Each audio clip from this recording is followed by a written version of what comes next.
Police ಇಲಾಖೆ ಮತ್ತು ಸಾರ್ವಜನಿಕರ ನಡುವೆ ಸ್ನೇಹ ಸಂಬಂಧ ಬೆಸೆಯುವ ಹಾಗೂ ಮಕ್ಕಳಲ್ಲಿ ಕಾನೂನಿನ ಅರಿವು ಮೂಡಿಸುವ ಉದ್ದೇಶದಿಂದ ದಾಂಡೇಲಿಯ ನಗರ ಪೊಲೀಸ್ ಠಾಣೆಯಲ್ಲಿ ತೆರೆದ ಮನೆ ಕಾರ್ಯಕ್ರಮ ನಡೆಯಿತು.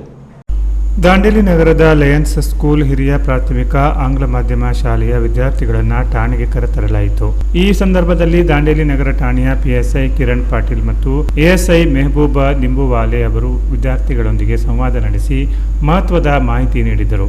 ವಾಹನ ಚಲಾಯಿಸುವಾಗ ಹೆಲ್ಮೆಟ್, ಸೀಟ್ ಬೆಲ್ಟ್, ವಿಮೆ, ಆರ್ಸಿ ಮತ್ತು ಡಿಎಲ್ ಕಡ್ಡಾಯವಾಗಿ ಹೊಂದಿರಬೇಕು ಎಂದು ತಿಳಿಸಿದ ಅಧಿಕಾರಿಗಳು 18 ವರ್ಷದೊಳಗಿನ ಮಕ್ಕಳು ವಾಹನ ಚಲಾಯಿಸುವಂತಿಲ್ಲ ಎಂದು ಕಟ್ಟುನಿಟ್ಟಾಗಿ ಎಚ್ಚರಿಸಿದರು. ಮಕ್ಕಳಿಗೆ ಗುಡ್ ಟಚ್ ಮತ್ತು ಬ್ಯಾಡ್ ಟಚ್ ಬಗ್ಗೆ ಅರಿವು ಮೂಡಿಸಿ ಯಾವುದೇ ರೀತಿಯ ತೊಂದರೆ ಆದಾಗ ಪೋಷಕರಿಗೆ ಮತ್ತು ಶಿಕ್ಷಕರಿಗೆ ತಿಳಿಸುವಂತೆ ಸೂಚಿಸಿದರು.